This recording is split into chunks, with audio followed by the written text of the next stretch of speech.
ನಾನು ನಿಮ್ಮ ಶಿವಾನಂದ್ BV. ಸೌಜನ್ಯಗಳಿಗಾಗಿ ನೋಟ ಈ ಒಂದು ಅಭಿಯಾನವನ್ನು ಮಂಗಳೂರಿನ ಲೋಕಸಭಾ ಕ್ಷೇತ್ರದಲ್ಲಿ ಹಮ್ಮಿಕೊಂಡಿದ್ದಾರೆ. ಸೌಜನ್ಯಗಳಿಗೆ ನ್ಯಾಯ ಸಿಗಬೇಕಂದ್ರೆ ಒಂದು ನೋಟಕ್ಕೆ ಮತವನ್ನು ಒತ್ತಿರಿ, ಸೌಜನ್ಯಗಳಿಗೆ ನ್ಯಾಯ ಸಿಗುತ್ತಂತೇಳಿ ಪ್ರತಿ ಮನೆಗಳಿಗೆ, ಸಾರ್ವಜನಿಕ ಕ್ಷೇತ್ರಗಳಿಗೆ ಎಲ್ಲ ಕಡೆ ಭೇಟಿ ಕೊಟ್ಬಿಟ್ಟು ಗಿರೀಶ್ ಮಟ್ಟಣ್ಣವರು ಹಾಗೂ ಮಹೇಶ್ ತಿಮ್ರೋಡಿ ಅವ್ರ ಜೊತೆಗೆ ಅಲ್ಲಿರ್ತಕ್ಕಂತಹ ಪ್ರತಿಯೊಬ್ಬ ಹಿಂದೂ ಮುಖಂಡರು ಪ್ರತಿ ಮನೆಗೆ ಭೇಟಿ ಕೊಡ್ತಾ ಇದ್ದಾರೆ. ನೋಡಿ, ಇಲ್ಲಿ ನಿಮಗೆ ಸ್ತಬ್ಧ ಚಿತ್ರಗಳು ನಿಮಗೆ ಬರ್ತವೆ, ಜೊತೆಗೆ ವಿಡಿಯೋ ಕೂಡ ನಿಮ್ಮಲ್ಲಿ ಕಾಣ್ತಾ ಇದ್ದಾವೆ. ನೋಟ ನೋಟ ನೋಟ ಹಾಕಿ, ನೋಟಕ್ಕೆ ಮತ ಹಾಕಿ, ನೋಟಕ್ಕೆ ಮತ ಹಾಕಿ ಅಂತ ಯಾವ ರೀತಿ ತಮ್ಮಲ್ಲಿರ್ತಕ್ಕಂಥ ಒಂದು ರೋಷವನ್ನು ಹೊರಗಡೆ ಹಾಕ್ತಾ ಇದ್ದಾರೆ.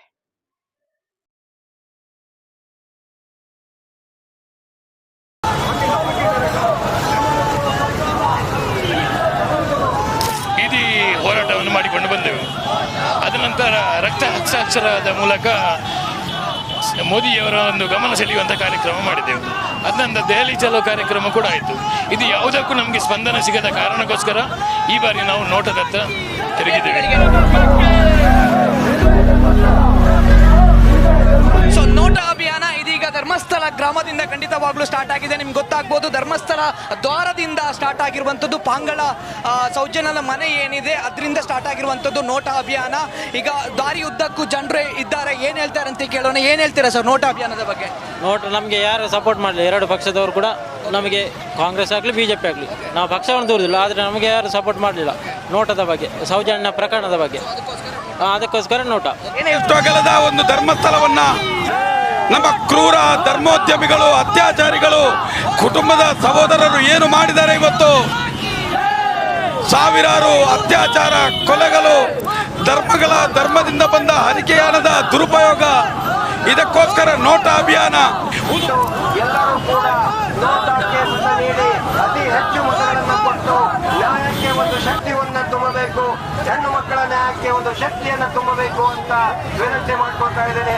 ನೋಟ ಓಟು ಕೊಟ್ಟಂತ ಮುಖಾಂತರ ಈ ದೇಶದ ಸರ್ವೋಚ್ಚ ನ್ಯಾಯಾಲಯ ನಮ್ಮ ಜಿಲ್ಲೆದ ಕಣ್ಣನ್ನು ಮುಳೆಕೊಳ್ಳುವಂತಿದ್ದನ, ನ್ಯಾಯದ ಕಣ್ಣನ್ನು ಮುಳೆಕೊಳ್ಳುವಂತಿದ್ದ, ಕೆಲಸ ಮಾಡ್ಕೊಳ್ಳುವಂತಿದ್ದನ ವಿಶೇಷವಾಗಿ ಚಿತ್ತ ಕಾಲದಿಂದ ಲೀಡರ್ ಅಪ್ಪನಾಗಲು ಮಾತೆಲ್ಲ ಮತದಾರ ಬಂಧುಗಳಾಗಲು ಅದರಲ್ಲಿ ಬರಬೇಕು ಅಂತ ನಾನು ವಿನಂತಿ ಮಾಡ್ಕೊಳ್ತಾ ಇದ್ದೇನೆ. ಇವರು ಪ್ರಾರಂಭದಲ್ಲಿ ಚುನಾವಣೆ ಆಯೋಗವನ್ನು ಮುಂದಿಟ್ಕೊಂಡು ತಪ್ಪು ಮಾಹಿತಿಯನ್ನು ಕೊಡ್ತಿದ್ರು. ಆದರೆ ಇವತ್ತು ಚುನಾವಣೆ ಆಯೋಗ ನೋಟಾಕ್ಕೆ ಒಂದು ಅವಕಾಶವನ್ನು ಕೊಟ್ಟಿದೆ, ಕಾನೂನುಬದ್ಧವಾಗಿ ಒಂದು ಅವಕಾಶವನ್ನು ಕೊಟ್ಟಿದೆ. ಅದಕ್ಕೆ ಚುನಾವಣಾ ಆಯೋಗದ ಎಲ್ಲ ಅಧಿಕಾರಿಗಳಿಗೆ ಮತ್ತು ಪೊಲೀಸ್ ಅಧಿಕಾರಿಗಳಿಗೆ, ರೆವೆನ್ಯೂ ಅಧಿಕಾರಿಗಳಿಗೆ, ಜಿಲ್ಲೆಯ ಎಲ್ಲ ಅಧಿಕಾರಿಗಳಿಗೆ ನಾನು ಹೋರಾಟದ ಪರವಾಗಿ ಧನ್ಯವಾದಗಳನ್ನು ಹೇಳ್ತೇನೆ. इस बार लोकसभा चुनाव में हम सारे मतदाताओं को ये विनती कर रहे हैं, नोटा अभियान का एक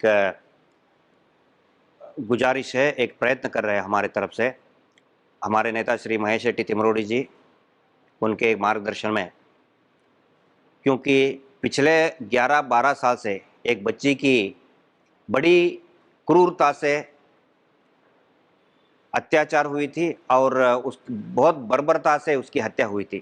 लेकिन कोई भी अस्तित्व में रहने वाले, सत्ता में रहने वाले कोई भी पॉलिटिकल पार्टी उसको गंभीरता से नहीं ली. अभी तक कोई न्याय नहीं मिला उस परिवार को, ना उस बच्ची को.